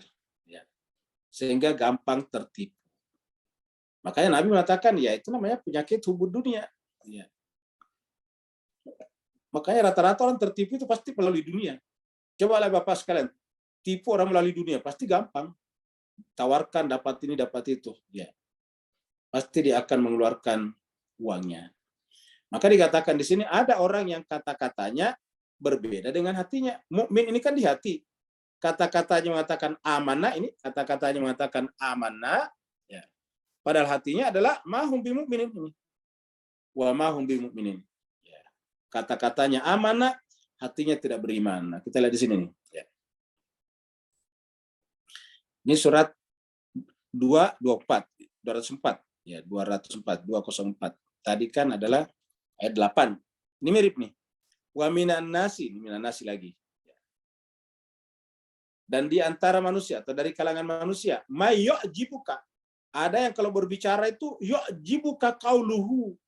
Kalau dia berbicara kaulnya itu perkataannya menakjubkan kamu. Kan ada begitu, apalagi kalau menggunakan agama. Yu'jibuka qauluhu fil hayati dunya, dalam kehidupan dunia. Ada di antara manusia yang kalau berbicara yu'jibuka, menakjubkan kamu dalam kehidupan dunia. Wa yushhidullaha ala ma fi qalbi. Dan dia mempersaksikan kepada Allah bahwa dalam dirinya itu adalah Allah. Yushhidullah, bersaksi kepada Allah, bersumpah. Ini Allah menjadi objek sini. Berarti dia mempersaksikan kepada Allah ala ma fi qalbi, bahwa yang ada dalam kalbunya itu adalah demi kepentingan Allah. Dia mempersaksikan kepada Allah bahwa kalbunya adalah diisi oleh tujuan yang mulia. Padahal apa kata Allah? Inilah Allah yang mengatakan, wa huwa aladul khisam. Kalau tadi sana la yu'minun, wahum la yu'minun. Kalau sini wa huwa aladul khisam. Padahal hakikatnya kata Allah aladul khisam. Dia itu adalah al-khisam, penentang yang sangat keras. Aladul khisam, penentang yang sangat keras. Tapi dia persaksikan kalau dia itu adalah atas nama Allah. Bapak Ibu sekalian, cobalah lagi-lagi kita kembali kepada WhatsApp kita, WA kita, atau di Facebook kita, atau di media sosial kita. Sering sekali tiba-tiba muncul kita tidak kenal, mengatasnamakan anak-anak yatim, mengatasnamakan hari Jumat, meminta-minta yang kita tidak tahu. Ya. Nah, jemaah sekalian berbahagia, ini yang terjadi. Belum lagi dengan mengaku-ngaku sebagai mu'alaf, itu sering juga. Ya, mengaku-ngaku sebagai mu'alaf, lalu kemudian meminta-minta di mana. Padahal penipu. Kalau memang mu'alaf beneran ya nggak masalah. Bahkan memang tanpa dia minta harus kita berikan. Tetapi maksudnya ini menggunakan istilah mu'alaf untuk menipu orang. Menggunakan istilah anak yatim untuk menipu orang. Menggunakan istilah peduli kepada orang miskin untuk menipu orang. Ini kan yushhidullah ala ma fi qalbi. Padahal hakikatnya wa huwa aladul khisam. Kenapa penentangnya menipu? Itu kan perbuatan yang paling buruk. Wa huwa aladul khisam. Tapi mereka itu adalah penentang yang paling keras, yang paling kasar. Nah, jadi inilah jemaah sekalian berbahagia, orang-orang yang berbeda antara kata-katanya, kaulnya, dengan hatinya, kalbunya. Jadi kita lihat di sini, lagi-lagi Allah berikan di sini dua hal yang berbeda. Yaitu pertama di sini adalah kaulnya. Ini adalah kaulnya. Ini kauluhu. Ya, ini. Nah, kemudian di sini ada apa? Kalbunya ini. Nah, kaulnya bersaksi atas nama Allah, tapi kalbunya aladul khisam. Ya. Jadi kita lihat. Ini kaulnya ini yusyidullah ya. Tetapi kalbunya hakikatnya yang ada di dalam apa? Aladul khisam ini. Wa huwa aladul khisam. Dan tidak sedikit orang seperti ini. Makanya kalau kita rajin mempelajari Al-Qur'an Pak sekalian, harusnya umat Islam tidak gampang menjadi korban. Ingat jemaah sekalian, kita ini lagi-lagi menjadi lemah, menjadi tak berdaya terkadang karena kelemahan kita juga sebetulnya. Membiarkan diri kita ditipu, membiarkan diri kita dieksploitasi orang dengan menggunakan bahasa agamis, bahasa rohani, bahasa ilahi. Padahal sebetulnya orang itu punya kepentingan tertentu kepada kita. Ada kepentingannya materialistik, ada kepentingan biologis, ada kepentingan monetisasi, ada kepentingan kapitalisasi, ada kepentingan politisasi, banyaklah. Ya. Nah, makanya untuk melihat semuanya ini jadi ada dua alatnya. Pertama adalah akal pikiran kita. Jangan pernah akal pikiran kita off. Ya. Karena begitu akal pikiran kita off, berarti kita bukan lagi manusia. Kenapa? Ciri manusia berpikir. Yang kedua adalah kitab suci. Akal pikiran kita itu adalah apa? Bagaikan mata. Kitab suci apa? Bagaikan cahaya. Mata dan cahaya bukan untuk dipertentangkan, tapi untuk saling melengkapi. Mata bagus, tidak ada cahaya, tidak bisa melihat. Cahaya bagus, mata tertutup, tidak melihat juga. Jadi akal kita bagaikan mata hati kita, sedangkan kitab suci adalah cahaya. Jadi tidak bisa disaling berpertentangkan. Tidak boleh dipertentangkan satu sama lain. Tidak boleh dikontradiksikan. Tidak boleh kita katakan milih yang mana, bukan soal pilihan. Ya. Makanya kalau ada yang mengatakan hati-hati orang menggunakan akalnya, pasti menolak Al-Quran. Lah, akal punya perannya sendiri, Al-Quran punya perannya sendiri. Al-Quran tadi adalah cahaya, akal adalah mata hati. Nah, makanya jangan sampai dua-duanya ini padam dalam diri kita. Padam misalnya apa tadi, mata hati kita, akal tidak bekerja, maka kita akan tertipu. Ya. Dengan menggunakan jubah agama, jubah politik, jubah negara, banyaklah. Atas nama negara, atas nama politik, atas nama macam-macam, kita bisa tertipu. Ya. Jadi kita sudah selesai tadi. Wa minan nasi may yaqulu amanna billahi wa bil yaumil akhir wa ma hum bimu'minin. Kemudian berikutnya lagi. Nah, jemaah sekalian, apa sebetulnya yang terjadi pada saat kita menipu Allah? Apa namanya? Pada saatnya kita mengaku beriman padahal hati kita tidak beriman. Nah, jemaah sekalian berbahagia, kalau ada orang mengaku beriman padahal hati yang tidak beriman, pasti kan punya kepentingan. Kalau tidak punya kepentingan, ngapain dia berkata begitu? Nah, sekarang kalau kita menipu orang, nah ini adalah ada ilustrasi yang gampang nih kita lihat ini. Ini hanya tidak persis sama ya, tetapi ini adalah ilustrasi yang menarik. Ya. Ingat jemaah sekalian berbahagia, katakanlah misalnya kita ini, lalu kemudian menggerakkan yang di atas ini, menipu ini. Coba ini, katakanlah ini gerakan menipu, kita yang menipu dia. Nah, pada saat kita menipu dia dan dia bergerak, gerakan tipu menipu, maka bergerak di sini, akhirnya bergerak juga di sini. Maka Allah mengatakan kalau kita menipu orang lain, menipu Allah apalagi, hakikatnya menipu diri sendiri. Ya. Jadi kalau kita menipu yang ini, hakikatnya menipu diri kita. Karena antara satu jiwa dengan jiwa lain sebetulnya ada komunikasi seperti ini. Ini terhubung satu sama lain. Ya. Tentu ingat tidak persis seperti ini. Karena kalau ini kan bersifat mekanistik namanya. Jiwa manusia itu tidak mekanistik, tidak Newtonian. Ya, kata orang ini Newtonian. Ini kan dipakai dengan menggunakan gaya Newton. Tidak Newtonian namanya. Tetapi kita itu ada aspek pilihan. Tetapi ada pengaruhnya. Ya, walaupun tidak sesempurna ini, tapi ada pengaruhnya.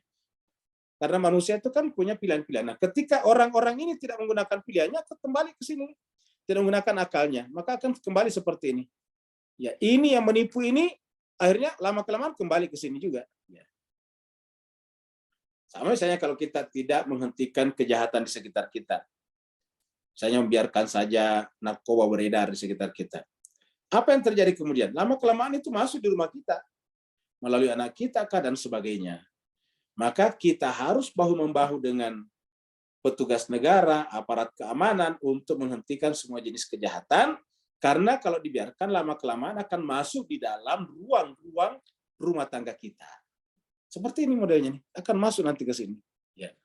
Maka Allah mengatakan, orang-orang mengaku beriman padahal dia tidak beriman, sebetulnya apa niatnya? Allah mengatakan, yukhadi'una Allah walladzina amanu. Yukhadi'una Allah, mereka ingin menipu Allah. Bayangkan, menipu Allah. Makanya tadi dari awal kita sudah mengatakan tipu menipu. Ya. Menggunakan kata tipu menipu, ya. Karena menggunakan bahasa agama, jubah agama, pokoknya argumen agama, ya. Yukhadi'una Allah walladzina amanu, mereka ingin menipu Allah, walladzina amanu, dan orang beriman. Jadi yukhadi'una Allah walladzina amanu, dan orang beriman, ya. Jadi bayangkan Pak sekalian, mereka ingin menipu Allah. Tentu kalau ditanya, kau menipu Allah? Tentu tidak. Tapi hakikatnya siapa yang menipu orang lain adalah menipu Allah.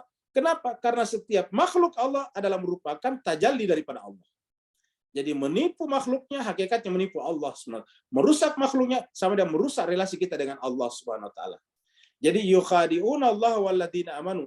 Mereka ingin menipu Allah dan orang-orang yang beriman. Ya. Tapi apa kata Allah? Orang yang seperti itu, wa mahum yakhda'una illa anfusahum wa ma yashurun. Jadi bagian ini bagian yang ini nih. Bagiannya ini Pak Bu sekalian untuk kita. Ini bagian ini untuk mereka, ya, yang menipu. Yang bagian bawah ini untuk kita. Artinya kalau dia melakukan itu, kalau kita tidak layani, ya tidak ada yang mereka tipu kecuali dirinya sendiri. Jadi oleh sebab itulah kita tidak perlu juga melahirkan respon yang berlebihan, reaksi yang berlebihan. Ya, karena kalau reaksi kita berlebihan, lahirlah tensi namanya, ketegangan sosial. Ya. Ketika terjadi ketegangan sosial, apa yang terjadi kemudian? Maka akan terjadi namanya saling curiga-mencurigai, bahkan bisa terjadi serang-menyerang. Ya. Makanya Pak Bu sekalian, kalau ada kasus-kasus di tengah masyarakat kita, jangan kita pernah mau diorkestrasi. Ya. Jangan kita mau diorkestrasi. Anggap saja itu biasa-biasa saja. Kayak kalau ada misalnya ada orang misalnya mencuri barang orang lain. Ya, biarlah urusan orang yang mencuri itu dengan yang dicuri, dengan melaporkannya ke polisi. Selesai. Nggak perlu seluruh negeri ikut membicarakannya, karena kan terlalu banyak. Agenda kita sebagai warga negara, agenda kita sebagai umat Islam untuk kita laksanakan. Kalau semua kasus kita jadikan agenda kita, lalu kita tidak punya waktu untuk menyelesaikan agenda pribadi dan kelompok kita sendiri. Agenda keumatan kita, agenda komunitas kita akan tidak terlaksana. Nah, ketika agenda-agenda komunitas kita tidak terlaksana, apa yang terjadi? Kita hanya akan selalu menjadi bangsa pariah. Kita hanya akan menjadi hanya menjadi bidak yang dipermainkan oleh para pemain catur di atas sana. Ya. Kita tergantung pemain caturnya kapan diangkat dan siapa yang diangkat. Ya, tergantung kepentingannya. Jadi marilah kita cerdas menghadapi ini jemaah sekalian. Ya. Makanya saya secara pribadi tidak terlalu ikut terlibat membicarakan ada pesantren ini yang dibicarakan sampai ribu seluruh negeri. Ya.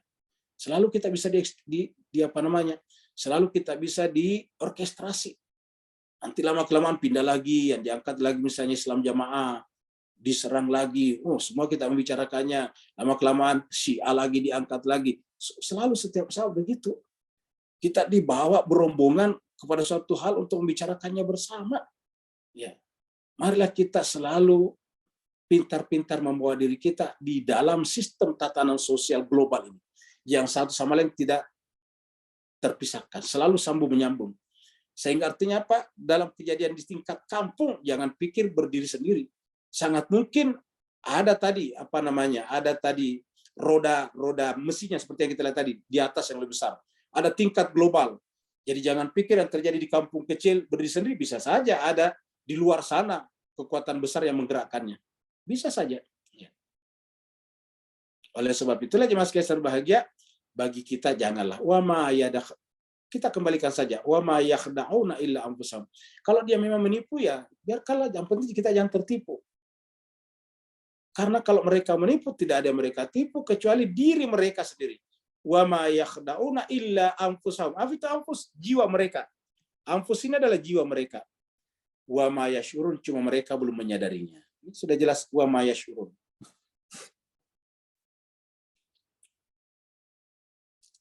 Ini cuma sekalian, kalau hati itu sudah sakit tadi kan, sakit. Nah, kurang lebih seperti inilah, ini ilustrasi saja. Jadi ibaratnya tuh hati kita itu berbentuk terang di sana tuh. Ini adalah katakanlah di sana ini adalah cahaya ilahiyah, kan begitu. Ini cahaya ilahi di sana-sana. Kemudian hati kita banyak jelagah. Tahu jelagah Bapak sekalian itu? Banyak apa tuh? Banyak tuh yang hitam-hitam di sini. Ya. Hitam-hitam di sini, di luar. Nah, ketika hati kita seperti ini dan kita tidak mengobatinya, apa yang terjadi kemudian? Lama-kelamaan dia akan menjadi semakin parah, ya. Seperti ini. Nah, yang tadinya itu cuma masih ada sedikit kelihatan tadi cahayanya, sekarang hilang sama sekali. Yang muncul adalah semakin merah, menutup. Kenapa? Karena jiwa itu kalau tidak secepatnya diobati, dia akan menjadi bertambah penyakitnya. Kata ayat berikut ini, fi qulubihim, mereka-mereka yang ingin menipu Allah dan orang beriman adalah di kalbu mereka maradun, ada penyakit. Jadi di kalbu mereka, di dalam jiwa mereka ada maradun, ada penyakit. Ada marad, ada penyakit.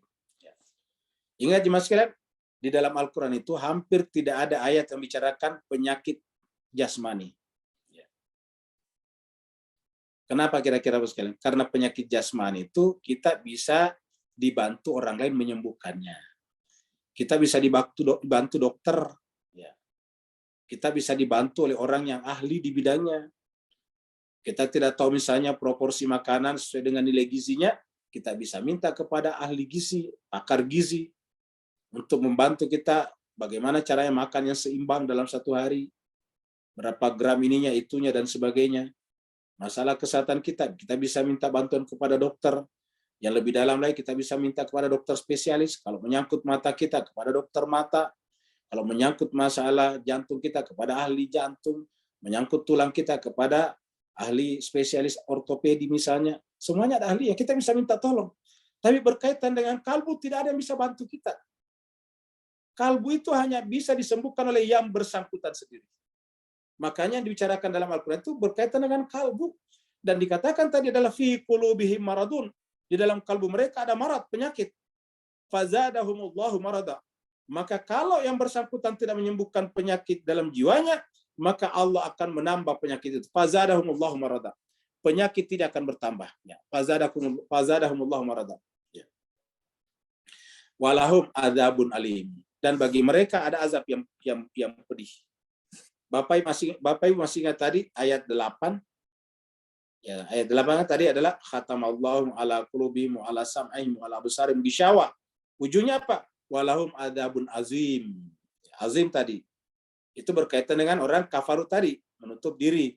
Kalau berkaitan dengan orang punya penyakit hati dalam pengertian tadi, munafik, menyampaikan mengaku beriman kepada Allah padahal tidak, Allah mengatakan walahum adzabun alim.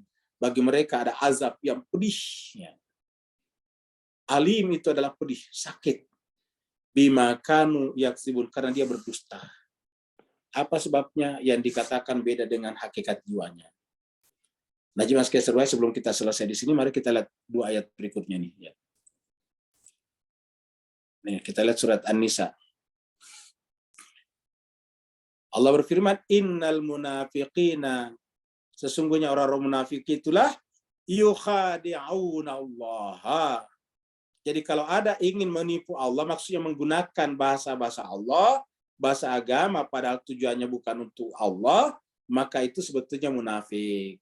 Dan kita tidak perlu marah, kita juga tidak perlu ribut mengenai masalah itu. Kenapa? Wa huwa khadi'uhum. Nanti Allah yang menipu mereka. Allah yang punya kerjaan untuk mengerjain mereka. Allah punya tipu dayanya tersendiri. Wa huwa khadi'uhum. Allah lah yang akan menipu mereka. Wa idza qamu ila shalat, tanda-tanda orang seperti ini apabila mereka berdiri untuk salat, qamu kusala, mereka berdiri dengan malas. Tidak khusyuk, tidak tenang, hanya sekedar melakukan merasa menjalankan kewajiban saja. Yura'unan nasa, mereka hanya karena ingin dilihat oleh manusia. Ingat, yura itu riya. Mereka hanya ingin dilihat oleh manusia, riya saja kepada manusia. Jadi kenapa? Karena yang dia butuhkan apa? Suara manusia. Maka dia riak kepada manusia. Dia butuh dilihat orang supaya kelihatan, oh itu memang dia sholatnya bagus, berjemaah, tidak pernah alfa. Padahal wala yazkurunallaha illa qalila. Padahal dia tidak pernah mengingat Allah kecuali hanya sedikit. Kenapa? karena niatnya, nawaitunya, motivasinya bukan Allah, maka la yazkurunallaha illa qalila. Ini masih munafik ini. Iz yaqulul munafiqun, ini surat Al-Anfal ayatnya 49. Iz yaqulul munafiqun, ingatlah ketika orang munafik itu berkata, walladzina fi qulubin, dan orang-orang yang ada dalam kalbunya maradun. Ini sama tadi. Iz yaqulul munafiqun, ingatlah tatkala orang munafik itu berkata, dan walladzina fi qulubihim maradun, dan orang-orang yang di dalam kalbunya ada penyakit. Jadi selain orang munafik ada lagi yang lain dalam kalbunya ada penyakit. Kalau di surat Al-Baqarah tadi ini yang disebut dengan munafik sebetulnya. Tapi ada juga walladzina fi qulubihim maradun. Ingatlah tatkala orang munafik berkata, dan begitu juga orang ada penyakit dalam hatinya berkata, garraha ulai dinuhum, orang seperti Nabi Muhammad dan pengikutnya adalah orang yang tertipu oleh agama mereka. Ya, jadi mereka menganggap bahwa urusan keagamaan urusan menipu diri sendiri. Garraha ulai dinuhum, agama telah menipu mereka, karena dengan beragama mereka kemudian tidak lagi mau menyembah patung-patung berhala. Wa may yatawakkal 'ala Allah. Nah, inilah untuk kita ini, kalau kita diperlakukan seperti ini, dituduh seperti ini, lagi-lagi kita tidak perlu emosional, kita tidak perlu sumbu pendek, karena kalau kita sumbu pendek nanti mengatakan, tuh lihat, orang Islam memang sumbu pendek. Kalau mau hancurkan umat Islam gampang, hina agamanya dia akan mengamuk. Begitu dia mengamuk, kehilangan akal sehatnya, mereka berdesak-desakan, mereka mati sendiri. Nah, maka menghadapi seperti ini kita harus memberikan respon, tetapi respon yang rasional, yang wajar, yang proporsional. Sementara kaitannya dengan Allah, tawakal. Wa may yatawakkal 'ala Allah, siapa yang menghadapi kasus seperti ini lalu bertawakal kepada Allah, maka ketahuilah fa inna Allah, sungguhnya Allah azizun hakim. Allah itulah yang maha perkasa lagi maha menghukumi. Hakim itu hakim yang paling adil. Fa inna Allah azizun hakim. Allah itu adalah maha perkasa dan dia adalah maha menetapkan hukum. Hakim, bijaksana. Nah, jadi Bapak sekalian, inilah Al-Quran menyampaikan kepada kita masalah, pada saat yang sama Al-Quran juga menyampaikan kepada kita cara menghadapi masalah itu.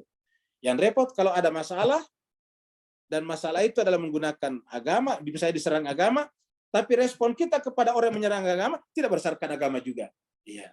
Mereka menginjak-injak Al-Quran, tapi kita meresponnya tidak menggunakan Al-Quran juga. Tanpa kita sadari, kita pun menginjak-injak Al-Quran.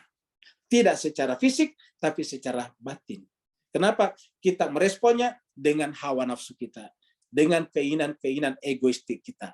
Nah, mudah-mudahan Bapak sekalian kita semuanya terhindar dari hal-hal seperti itu. Dan kalau apa yang Al-Fakir sampaikan ada benarnya, itu dari Allah. Kalau ada kekurangan dan khilafahnya adalah dari kekurangan dan khilafan Al-Fakir sendiri. Mohon dimaafkan dan jangan disimpan dalam hati, jangan dijadikan sebagai pedoman. Ambillah yang dari Al-Quran atau yang persis sama dengan yang ada dalam Al-Quran. Terima kasih banyak. Wa'alafu minkum, yang bertanya dipersilakan. Waalaikumsalam. Waalaikumsalam warahmatullahi wabarakatuh. Silakan.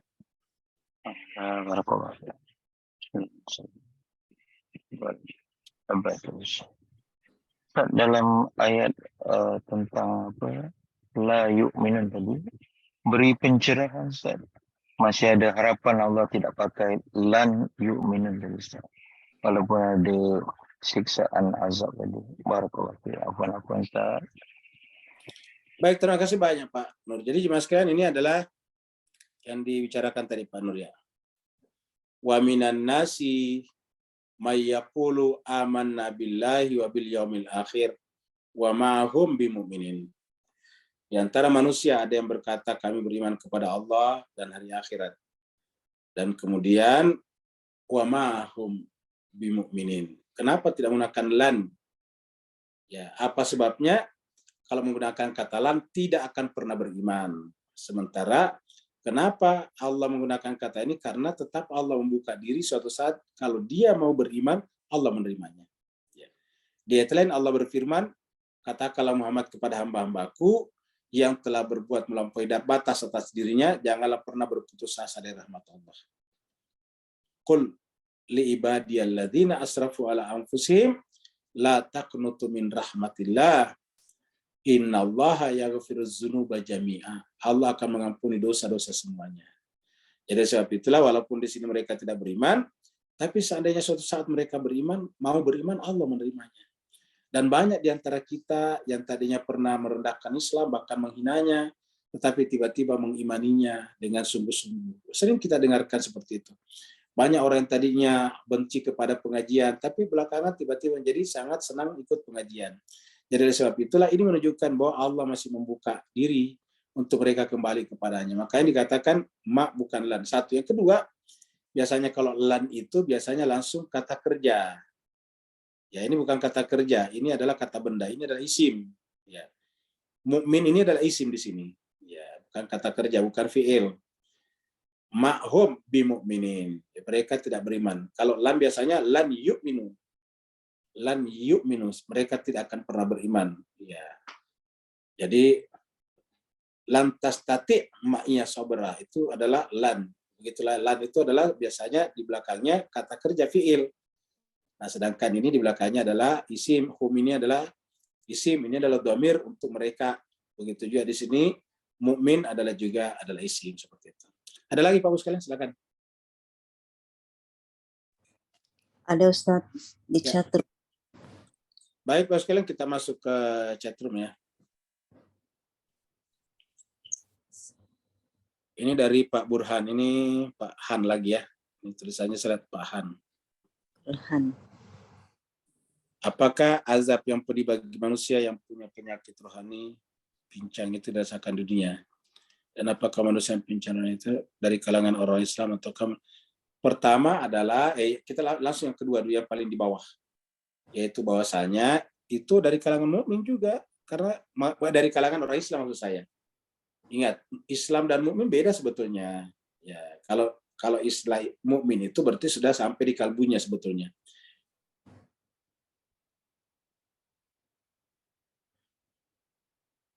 Imannya belum sampai ke kalbunya disebut muslim, ya, dalam pengertian istilah.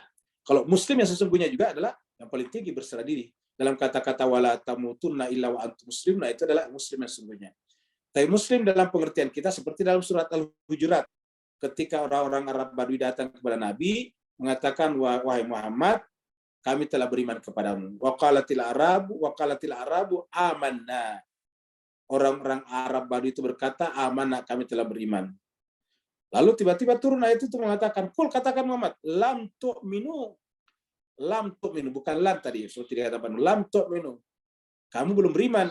Walakin, akan tetapi, kulu, katakanlah, aslamna, kami baru Islam. Arti dalam pengertian, menyerah, artinya menerima Islam sebagai agama.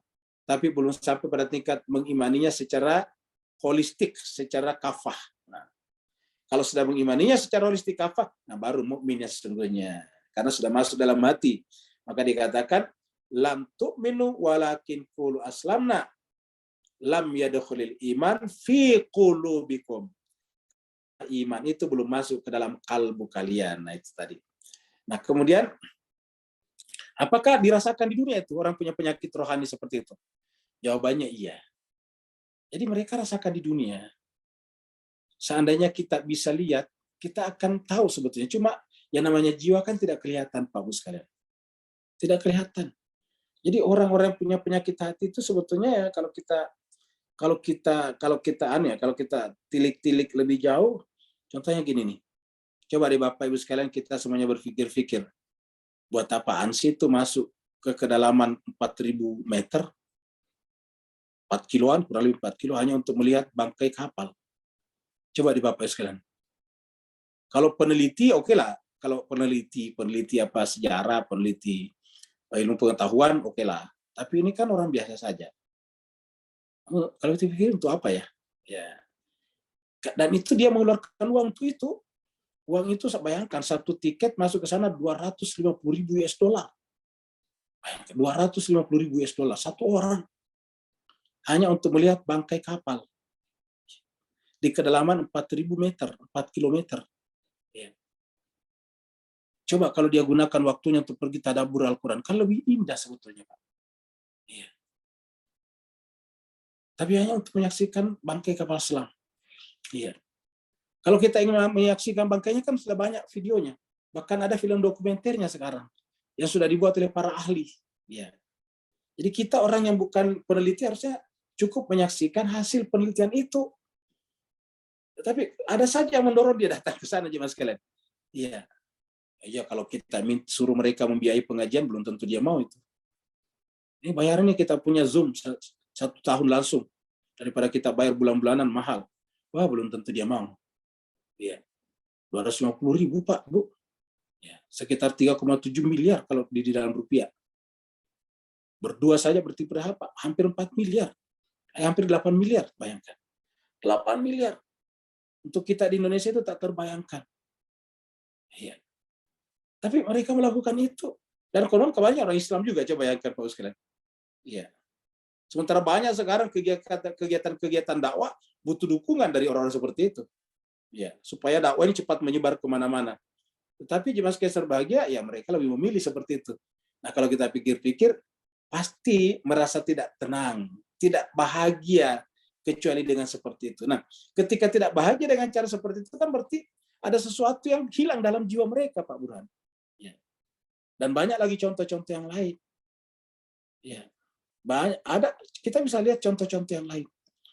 Ya, usianya sudah sangat sepuh misalnya, tapi kemudian masih juga ikut terlibat dalam urusan-urusan politik, akhirnya kemudian ditangkap, masuk ke penjara, berurusan dengan KPK. Kalau kita pikirkan kasihan. Harusnya tinggal di rumahnya main-main dengan cucunya, mengikuti pengajian Al-Quran, tetapi ujung-ujungnya coba kita lihat. Artinya banyak orang yang tidak memiliki tujuan hidup yang jelas. Makanya pernah kita baca dulu, salah satu pertanyaan Al-Quran, fa'ila aina tazahun. Kalian ini mau kemana sih sebetulnya? Marilah kita menentukan kita ini mau kemana. Selama kita tidak bisa menentukan mau kemana, berarti kita akan terputar-putar di sekitar situ-situ aja. Sekitar kursi, sekitar kasur, sekitar sekitar restoran, makan dan minum, melihat-lihat batu-batu yang kena air, semua situ-situ aja. Ya. Tidak apa-apa juga, bagus juga itu semua kalau diniatkan untuk mendekatkan diri kepada Allah. Tetapi apa buktinya? Yaitu perbuatan-perbuatan kita itu tidak menjauhkan kita dari inti pelajaran daripada agama. Kalau misalnya karena traveling menyebabkan kita tidak mengaji kitab suci Al-Quran, berarti tidak ada tanda kalau kita travelingnya untuk mendekatkan diri kepada Allah. Ya, begitulah juga yang lain-lain. Ya. Kalau kita mengurusi politik, tapi dengan politik lalu kemudian kita tidak mengurusi mendekatkan diri kepada Allah, makin jauh, terus untuk apa? So, kata orang. Ya. Jadi dengan demikian, Bapak Ibu sekalian, harusnya orang-orang yang seperti ini adalah orang yang tidak menemukan ketenangan jiwa. Ya, sehingga cuma saja itu tadi, kita tidak bisa melihat, meneropong hatinya, dan tidak boleh kita meraba-raba hati orang. Pembahasan kita tidak boleh menunjuk si A, si B, si C. Ini hanya pembahasan umum saja, karena Al-Quran sendiri mengatakan memang ada orang yang di dalam hatinya ada penyakit. Fi qulubihim maradun, fazadahumullahu marada, walahum adzabun alimun bima kanu yaktubun. Terima kasih banyak Bapak Ibu sekalian atas kesertaannya bersama dengan kita pada malam hari ini. Terima kasih Ustaz.